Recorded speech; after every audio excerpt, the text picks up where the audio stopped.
Good morning, good morning. Happy 4th of July. Happy 4th of July. Good morning, good morning, good morning. Today is day 4. We're going through Proverbs 31, and today we're going to be coming from verse 13. I'll give you all a few moments to come on in. Come on in. Welcome to those of you who are live, and also to those of you who are watching the replay. Again, happy 4th of July. Happy Independence Day. Thank you so much for tuning in.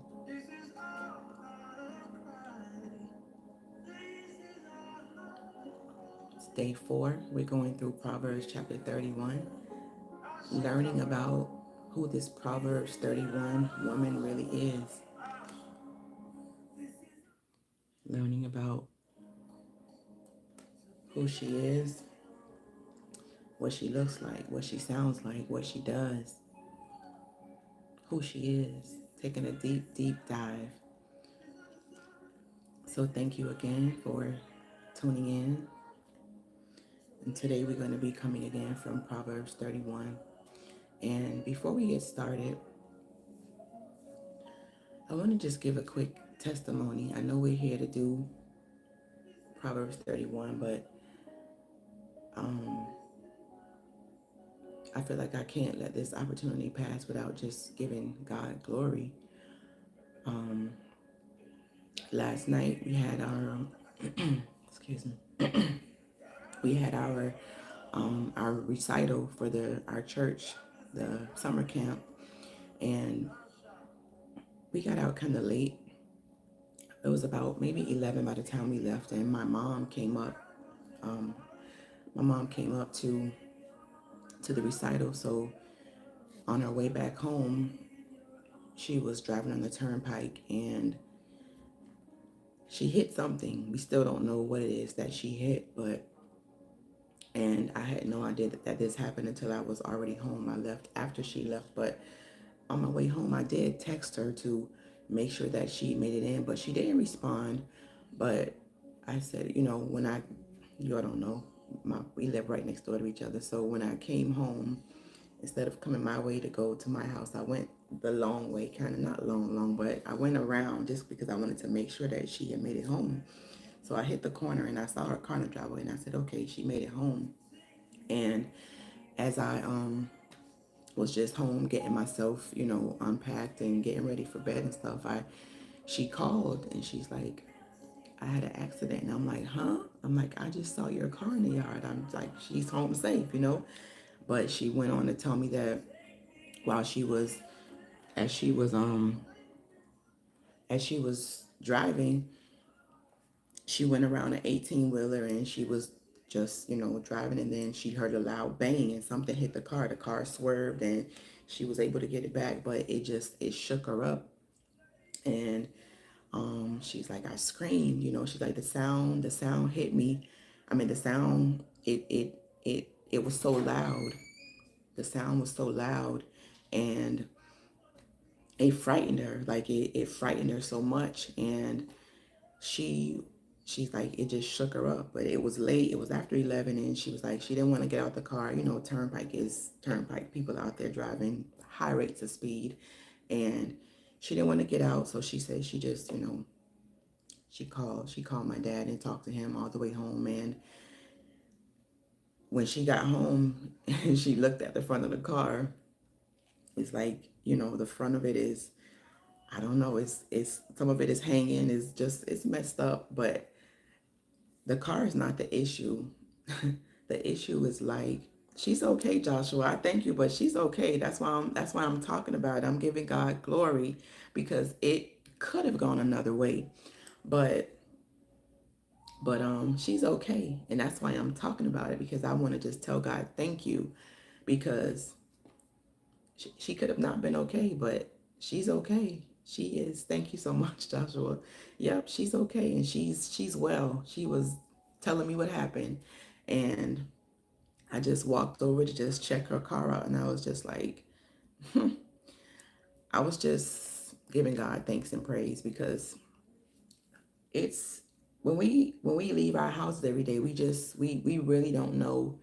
um we take for granted that we gonna come back home safely. We take for granted that our loved ones leave every day and that they're gonna make it back home safely. And it's just been so much going on lately, and I'm sorry, I'm gonna get to what I'm supposed to be talking about today, but my heart is just full, and I'm just thankful. I'm just grateful that she's okay. Y'all know I'm my mama's only child, so yeah, it's my heart.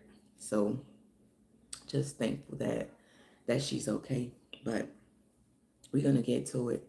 So today, again, this is day 4, and we are going through Proverbs 31. Today we're gonna be talking from verse 13, and we're gonna be talking about a willing worker, not just waiting. And um, what if God isn't calling you to just wait idly, but He wants you to be working eagerly? He wants you to be getting to work. He wants you to be getting to work during this time, during your single season. So I'm going to read the scripture, which is Proverbs 31, verse 13. And it says, "She seeketh wool and flax, and worketh willingly with her hands." That's the King James Version.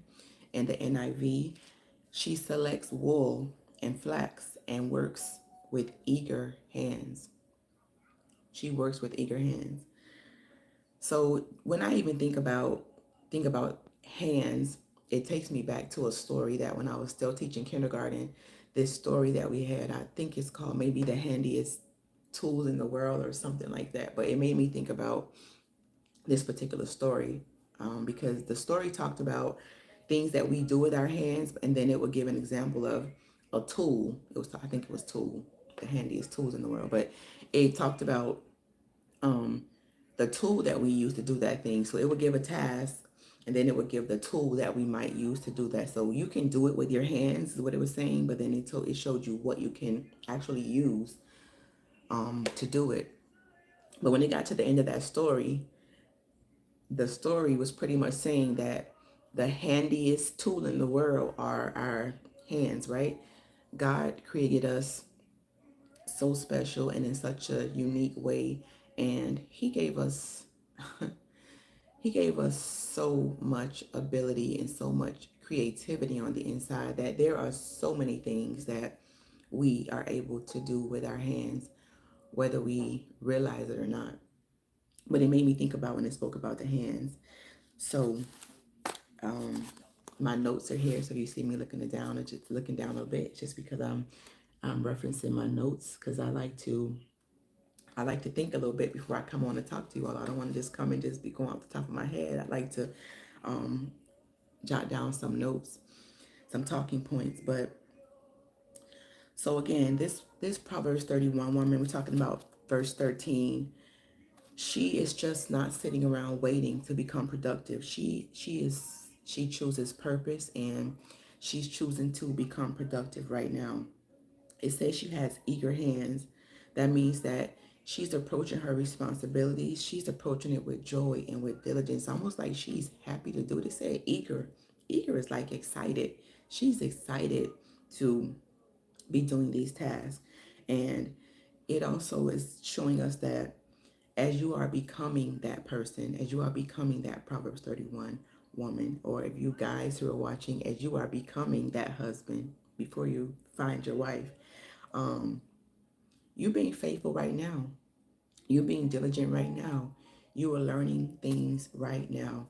Now that word diligent, when I think about diligent, I think about someone that is getting things done, not just sitting around waiting. She's getting things done. The word industrious, hardworking, not just sitting around. And it even says, when it says that she seeketh, she selects, that means she is going out. She's going out to do it. This is somebody who is proactive, right? Not just sitting around waiting for things to come. She's going to look for it. She's going to get what she needs. And when it says, I think I spoke about it already, when she says willingly and eager, she's cheerful. She's doing it with a cheerful heart. She feels positive about what she's doing. She's happy to be doing these tasks, to be getting these things done for her family. Now we talk about a little bit about the wool and the flax because it says she seeketh wool and flax. Now wool is something that comes from sheep, right?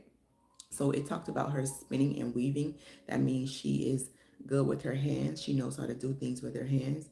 And more than likely, she was providing clothing for her family, right? I guess when in the winter time, when it gets cold, that's when you would need clothing that is made of wool, right? Because that's um, things that are going to keep us warm. Now, when it talked about flax, I had to look this up because even though you read something so many times, you hear it so many times, I didn't necessarily know what flax was, but it says flax is a plant is used to make linen.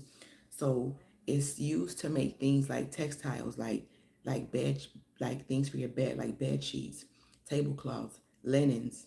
They call it textiles, like things for your home.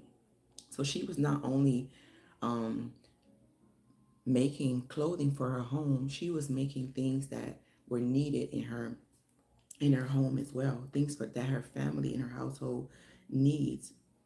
And she was willing to do that again. She was doing that happily. She was doing it eagerly, willingly.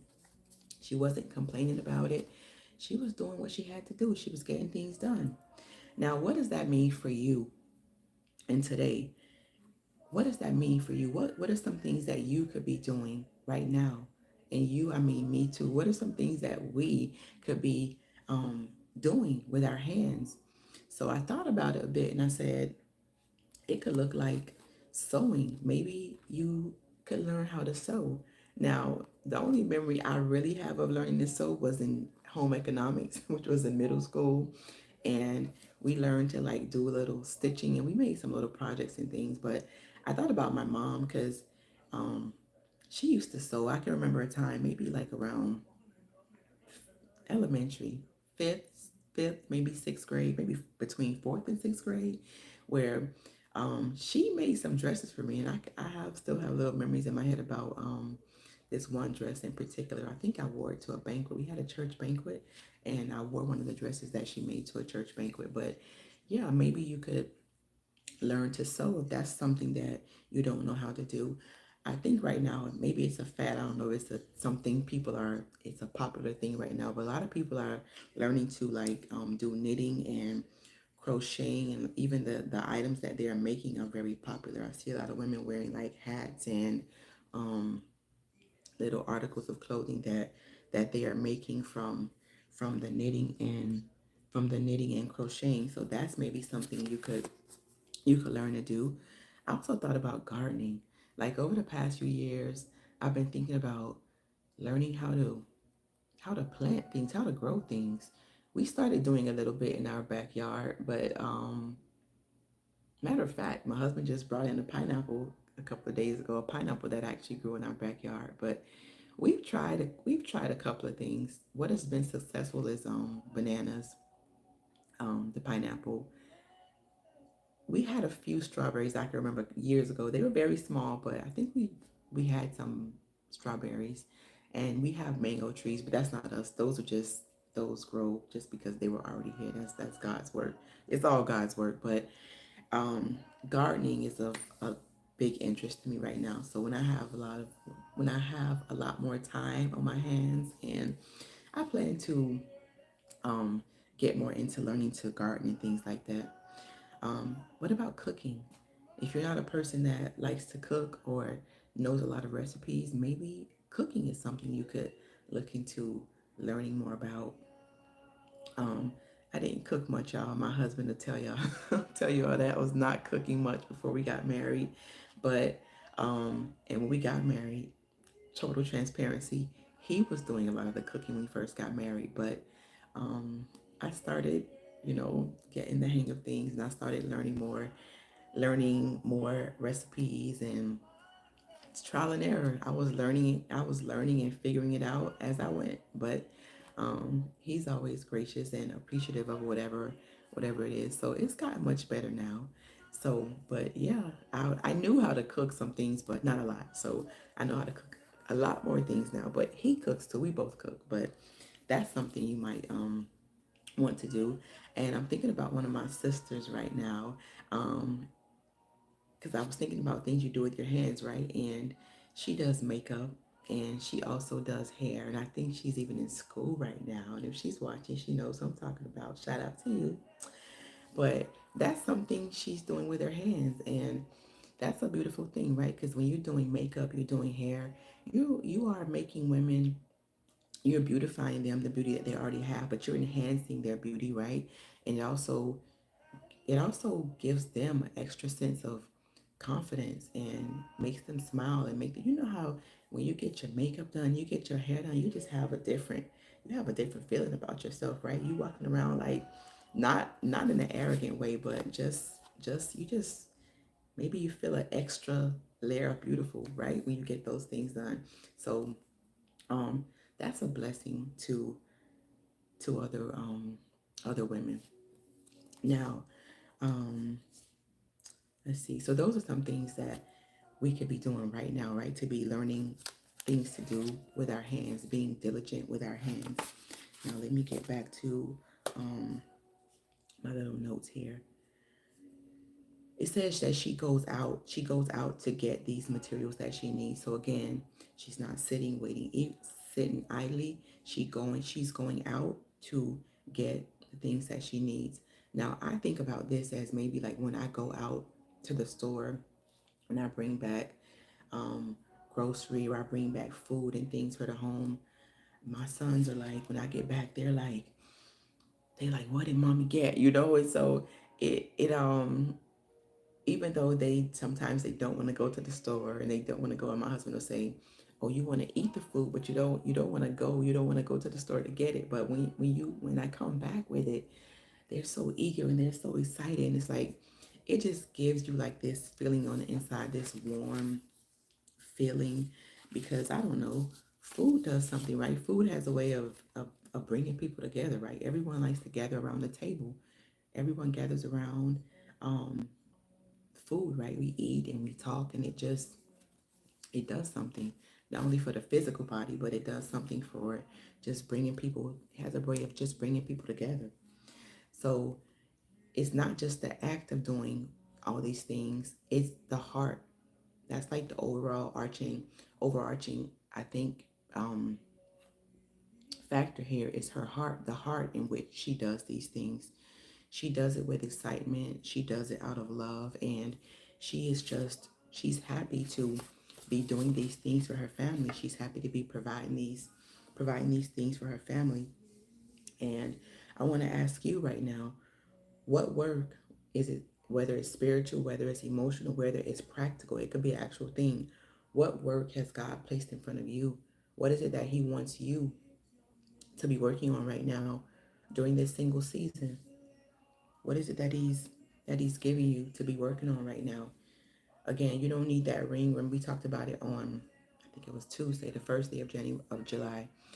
The ring doesn't make you the wife. Putting the ring on doesn't make you become that person. You right now can become resourceful, responsible, do it with joy, and become fruitful right now. Like your life can be producing fruit right now. You can be becoming that person right now. You should be using this single season right now to become that person. We talked about yesterday. That future you that's going to be married, you are creating that person right now and what you're doing right now. And God honors you right now for working the field right now. The harvest has not come yet, but He honors you for working the field right now, doing those things, getting those things done right now. And I want to encourage you that you are not being overlooked. You're being prepared though. He's getting you ready. He's developing you, developing certain character traits in you, a certain heart in you, a certain love in you. He's getting those things ready in you right now during this season. So don't look at your single season as an empty time. Look at it as being full. It is full of opportunities for you to grow, full of opportunities for you to build, full of opportunity for you to shine like that star that He has created you to be. All right. So I hope that this has encouraged you on today. And if it has encouraged you, I want to encourage you to go and grab my free devotional. It's called While I Wait. It's a 7-day devotional just to help you continue to walk in truth, walk in grace, and walk in patience. And you're so very welcome, Joshua. Thank you so much for tuning in. Thank you for joining Joshua and also Hauser family. Thank you so much for tuning in. I thank you all for being here. And I want you to think about what is one thing that God has asked you to be working on right now while you're waiting or while you're in your single season, you aren't married yet. What is one thing that He's asked you to work on? Think about what that thing is. If you got to write about it, get your book out, your journal, your notebook, whatever you had. I know depending on your age, you might have notes, the notes in your phone. But whatever your method is, start thinking about it. Yes, you can ask a question, Joshua. That's fine. Um, Start thinking about that thing that God has asked you to work on and get to it. All right. If you are interested in that, the free devotional, you can type the word devotional here, or you can go over to my Instagram and you can DM me there and just type the word devotional, and I'll be sure to get that over to you. All right. Thank you so much for tuning in. And again, Joshua, you are very, very welcome. I'm glad that you got some value out of today. Share it with somebody that you think might benefit. And I'll see you all tomorrow for day 5. And it'll be Proverbs 31. It'll be verse 14. All right. Thank you so much and have a wonderful day.